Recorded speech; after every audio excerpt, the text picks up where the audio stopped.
Alive tonight because his friends and his comrades talked him out of committing suicide. The incident highlights the seriousness of post-traumatic stress disorder among returning troops. Aaron Brulbeck has the story. The Facebook posting was chilling. It reads in part, "My body is broken and my mind is gone. I have hurt everyone I have loved. I really am not looking at my decision today as quitting, but as calling it a journey that has come to an end. It was a hell of a ride." The response was immediate, people replying, "Reach out, talk it out, let those who want to help listen." And another replied, "Call me, brother. I've been where you are. I can help you." In all, a couple dozen people reached out as Indianola police were called. Fortunately, the soldier decided to voluntarily check himself into the VA clinic. The military community actually reached out to him through Facebook and maybe some other social media avenues, and they were able to encourage him to seek help. We are not releasing the soldier's name out of respect for his privacy, but also because this story isn't just about him.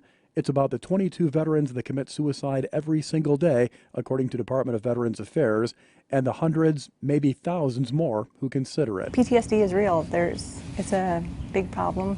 Up to 30% of our troops have PTSD, is what the experts say. After deployment, the military works with veterans trying to identify signs. We do multiple behavioral health screenings. We do those on an annual basis. We screen for not just PTSD, but also anxiety, depression, and substance abuse issues. When those issues are identified, soldiers are offered resources, but often the trouble is identifying the problems in a culture where asking for help can be considered a weakness. PTSD can develop over time. Michelle Lukacek is a licensed mental health counselor at Des Moines Pastoral Counseling Center. She specializes in PTSD. She's also a former service member. She says after a soldier returns home, it's important for family, friends, and employers to look for signs of depression. When all the dust settles, if there's a lot of withdrawing and kind of being off by themselves, avoiding things that they used to like before, things they used to enjoy, if they're avoiding a lot of people or places that